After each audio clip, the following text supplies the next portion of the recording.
Assalamualaikum warahmatullahi wabarakatuh. Alhamdulillahirrahmanirrahim. Puji syukur kita panjatkan kehadirat Allah yang Maha Kuasa, yang mana pada kesempatan ini kita masih diberi kenikmatan nggak bisa bertemu melalui acara daring untuk pengenalan lingkungan sekolah. Yang kami hormati para ibu guru dan para wali kelas yang telah mendampingi putra-putrinya atau siswa kelas 10 dan 11. Yang kami hormati Ibu Ketua Komite Sekolah SMK Kesehatan Bina Tama, pada kesempatan ini juga ikut memberikan presentasi acara pengenalan sekolah. Kami ucapkan selamat pagi anak-anak. Ya, semoga Anda mendapat ridho dari Allah untuk bisa mengikuti acara pengenalan ini dan nantinya menjadi warga baru di SMK Kesehatan Bina Tama, dapat melakukan adaptasi secara paripurna. Kami perkenalkan, saya sebagai Ketua Pengurus Yayasan Bina Tama perlu menyampaikan beberapa informasi yang kaitannya dengan Yayasan Bina Tama. Jadi Yayasan Bina Tama itu suatu lembaga atau organisasi sosial pendidikan yang menyelenggarakan pendidikan khususnya pada pendidikan kesehatan Bina Tama. Kita sebut SMK Kesehatan Bina Tama karena kami yayasan ini semula banyak memiliki suatu sekolah, namun dalam perkembangannya kemudian banyak mengalami perubahan dan akhirnya yang bisa eksis adalah SMK Kesehatan Bina Tama ini. Ini mengalami perubahan setelah tahun 2012 sehingga SMK Kesehatan Bina Tama bisa berkembang pesat sampai saat ini. Adapun yang menjadi pengurus Yayasan Bina Tama ini adalah sebagai berikut. Kita tahu bahwa di dalam struktur organisasi yayasan itu mengalami perubahan dari tahun ke tahun, yang semula posisi ketua itu hanya pelaksana, tetapi sekarang telah diubah, tertinggi adalah pembina. Jadi pembina ini menyelenggarakan yang bertanggung jawab gitu. Kemudian dalam pelaksanaannya, pembina ini mempunyai anggota dan nanti akan mendelegasi atau memberi delegasi kepada ketua atau pengurus yayasan. Jadi pengurus yayasan sebagai pelaksana kegiatan akan mengawasi jalannya persekolahan-persekolahan yang dijalankan oleh Yayasan Bina Tama ini. Saudara-saudara sekalian atau para putra-putri atau siswa SMK Kesehatan Bina Tama yang kami hormati dan yang kami banggakan, pada kesempatan ini perlu kita sadari bahwa situasi negara kita dalam situasi pandemi, sehingga kita harus bisa memahami perubahan-perubahan itu. Sehingga tidak aneh kalau sekarang tatap muka kita juga melalui Zoom atau melalui daring ini. Kemudian perlu kami sampaikan bahwa di dalam pengurusan yayasan itu ada pembina. Sebagai ketua adalah Bapak Dr. Andes Sukradi, dibantu oleh anggota-anggota, yaitu Bapak Dr. Andes Mugino, Ibu Widyaningrum atau Retno Widyaningrum. Dan dari pembina itu menugasi pada pengurus sebagai ketua adalah saya sendiri, yaitu Bapak Dr. Andes Suharman MPD, dan dalam pelaksanaannya dibantu oleh sekretaris, yaitu Bapak Dr. Andes Hadi Wasikun. Kemudian dalam pelaksanaannya juga dibantu oleh bendahara, yaitu Bapak Dr. Andes Hadi Sugeng, itu sebagai bendahara yayasan.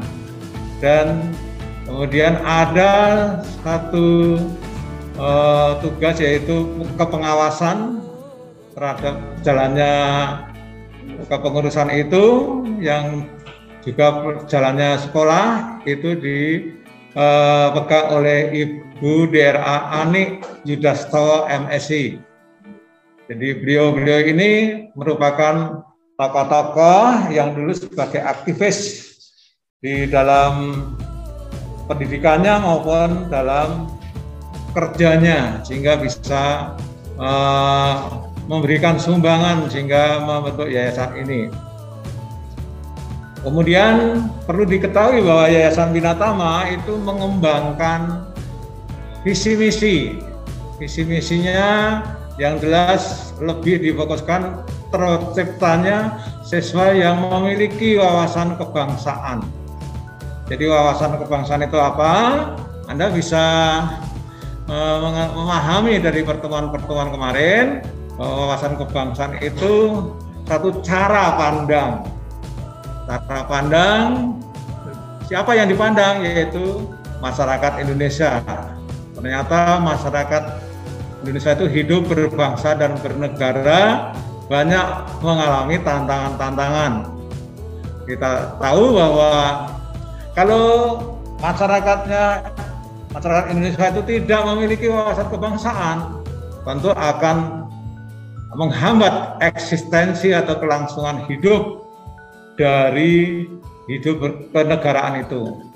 Sebagai contoh, kemarin dalam informasi atau berita-berita di media massa itu Anda bisa tahu akibat kurangnya atau tergerusnya tentang wawasan kebangsaan itu sangat membahayakan kelangsungan hidup bangsa Indonesia ini. Apa sebabnya?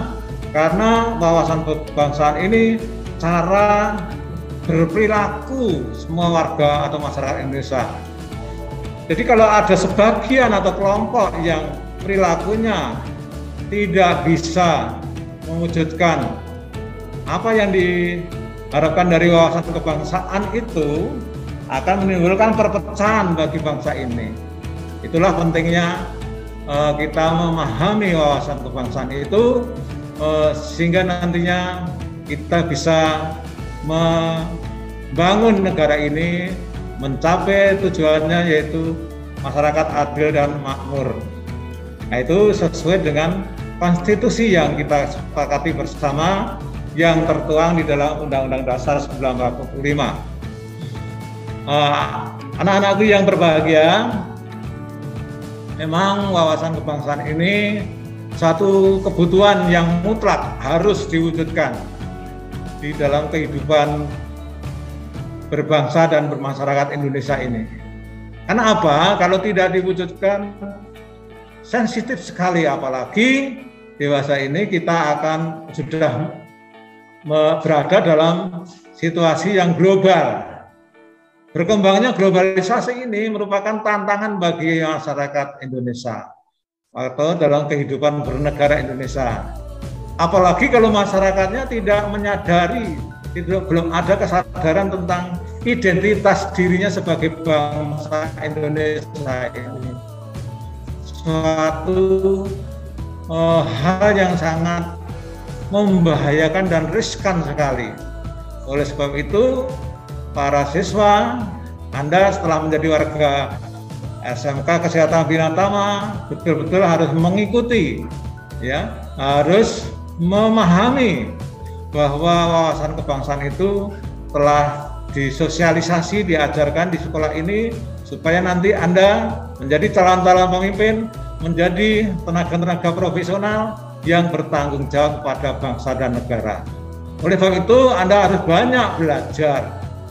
Apa saja yang harus dipahami dan dipelajari tentang wawasan kebangsaan itu, banyak buku-buku sejarah, buku-buku PPKN itu telah memberikan gambaran-gambaran yang jelas bahwa mengenai kehidupan berbangsa dan negara Indonesia ini sangat urgen dan sangat dibutuhkan sekali bagi bangsa Indonesia ini.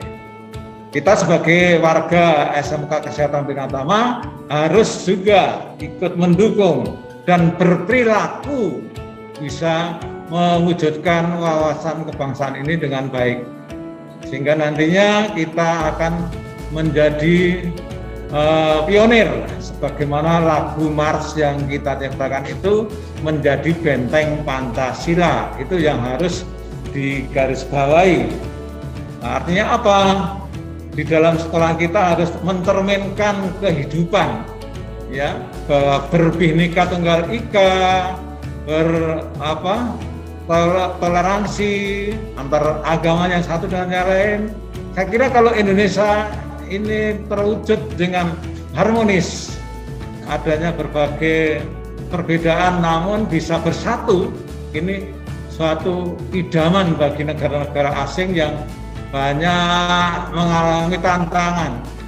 Ya, banyak di negara asing itu yang bermacam-macam satu bangsa saja tidak bisa dipersatukan.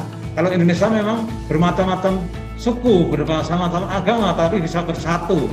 Itu kelebihannya. Mereka iri pada bangsa kita. Oleh sebab itu, mari di SMK Kesehatan Binatama ini kita tumbuhkan rasa toleransi yang baik sesuai dengan nilai-nilai Pancasila. Itu sangat diharapkan. Kami sebagai pelaku pengurus yayasan sangat bangga dengan adanya kerjasama yang tidak membeda-bedakan antara yang agama satu dengan yang lain, ya, suku yang satu dengan yang lain. Ini bisa berkembang di SMK Kesehatan Binatama ini. Itu yang perlu saya garis bawahi. Jadi mengapa kita kok perlu memahami betul dan berperilaku sebagaimana yang diharapkan dalam konsep wawasan kebangsaan itu, karena kita akan mendukung terwujudnya persatuan Indonesia. Negara kita akan membangun dengan baik apabila terwujud adanya persatuan dan kesatuan itu secara bulat, hingga kita tidak bisa terpecah belah. Akhir-akhir ini tantangan di dalam negeri saja cukup banyak. Adanya gangguan-gangguan dari dalam negeri, yaitu narkoba. Narkoba itu salah satu hantangan atau hambatan yang cukup sulit, cukup rumit, karena telah masuk di Indonesia, yang disasar tidak hanya yang muda tapi tua, yang tidak hanya orang yang punya duit, tetapi juga orang-orang miskin pun sudah banyak diserang oleh narkoba ini. Mereka sudah banyak yang memperdagangkan, sehingga tidak merasa bahwa itu akan merusak moral bangsa Indonesia. Jika kita melihat di TV atau di media massa, banyak perdagangan narkoba itu yang sangat memprihatinkan. Bahkan ini kami selaku pengurus yayasan telah mulai tahun 79 itu sudah ada narkoba itu, ternyata sulit dihapus, ya, sulit diberantas. Karena apa? Kurangnya kesadaran, kurangnya wawasan kebangsaan itu. Jadi adik-adik atau suara siswa, apalagi Anda sebagai tenaga kesehatan yang nantinya tenaga yang profesional, harus bisa membedakan, memilah, oh ini barang-barang yang haram, mana ini yang halal dan sebagainya itu harus tahu. Sehingga kalau jangan sampai mencoba masalah narkoba itu nantinya akan sangat merugikan Anda sendiri atau juga masyarakat dan negara. Berikutnya, bahwa pada kesempatan ini kami selaku pengurus yayasan mengharapkan adanya sinergi yang baik antara guru dan siswa dan dengan karyawan, sehingga bisa mewujudkan proses kehidupan pembelajaran yang nanti didukung oleh komite sekolah, dan kami yayasan juga akan memantau, membimbing atau mengarahkan hal-hal yang sekiranya merupakan hambatan bagi proses pembelajaran itu. Itu yang perlu kami sampaikan. Mungkin ada pertanyaan dari adik-adik atau para siswa? Ya, kalau tidak ada, perlu kita sadari juga bahwa apa yang saya sampaikan ini sebenarnya banyak Anda belajar di sejarah maupun di PPKN ya, materinya banyak di sana untuk memperdalam pemahaman wawasan kebangsaan yang nantinya kamu bisa berperilaku. Harapannya itu, perilaku itu dalam tingkah laku, perbuatan. Misalnya Anda nanti sebagai seorang perawat yang memiliki wawasan kebangsaan tentunya tidak bersikap membeda-bedakan. Wah ini orang Cina, wah ini orang India, wah ini orang Arab, tidak boleh. Itu harus ditangani atau dilayani semuanya. Oh itu suku Dayak, suku Ambon, suku Jawa, itu tidak bisa dibeda-bedakan begitu. Semua harus dilayani. Jadi Anda sebagai pelayan nantinya ya harus betul-betul profesional. Kemudian yang perlu kami sampaikan pada kesempatan ini, memang kita harus mengakui bahwa Indonesia ini tanpa adanya dukungan dari berbagai elemen, dukungan dari berbagai aspek istilahnya segmen, itu akan mengalami kesulitan di dalam membina, mempersatukan bangsa Indonesia yang sangat majemuk ini. Kemudian ada lagi satu hal yang disadari, bahwa tantangan sekarang dari adik-adik yang duduk di kelas 10 dan 11 itu sangat berat ya dibanding dengan kami dulu. Karena apa? Sekarang yang dihadapi itu lebih rumit. Dengan era globalisasi ini bukan satu hal yang mudah. Karena apa? Lebih banyak tergiur pada masalah-masalah teknologi. Misalnya kita punya HP, kita hanya sibuk di HP itu tapi tidak bisa melihat nyata di lapangan itu. Kadang-kadang kita dalam satu kehidupan keluarga saja kita lupa. Oh, di sana itu ada bapak atau ibu atau mbak atau kakak dan sebagainya. Nah ini ya satu peringatan kalau bagi saya, jangan sampai kita hanya tergiur dalam teknologi HP itu, tapi bisa membaca, membahas, mengamati lingkungan kita. Oh lingkungan kita itu sedang terjadi apa, itu kita harus sadar. Misalnya sekarang dalam wabah pandemi, sekarang kita dalam pandemi ini dibutuhkan kesadaran untuk menjaga protokol kesehatan, menjaga 5M atau 3M dan sebagainya, itu harus kita laksanakan dengan sebaik-baiknya. Karena kita bergelut dalam ilmu kesehatan, sehingga jangan sampai memalukan. Kemudian pada kesempatan berikutnya, kita harus menyadari bahwa di Indonesia sekarang satu bangsa yang besar.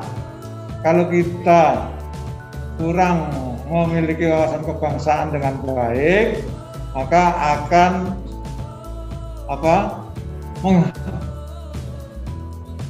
menghambat lajunya pembangunan Indonesia. Bahwa pembangunan di Indonesia sekarang betul-betul sudah memiliki kemajuan yang luar biasa. Artinya kita tidak kalah dengan bangsa-bangsa lain. Nah, nantinya saya doakan para siswa menjadi calon-calon generasi penerus bangsa sebagai kader bangsa yang memiliki jiwa nasionalisme yang kuat. Ciri-ciri generasi yang memiliki jiwa nasional yang kuat itu berpandangan bahwa diri kita ini tidak bisa hanya satu golongan, tidak bisa hanya satu agama, ya.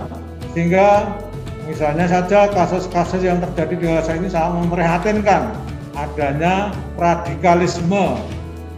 Karena apa? Radikalisme ini bukan barang yang sepele. Semula kita nggak sadar, ternyata radikalisme itu sudah masuk ke intelektual. Bahkan di Universitas Gadjah Mada saja mereka karena masuk dalam kelompok HTI sehingga mengajarkan paham-paham yang sangat membahayakan eksistensi negara Indonesia, ya. Kemudian merebak radikalisme itu. Kenapa?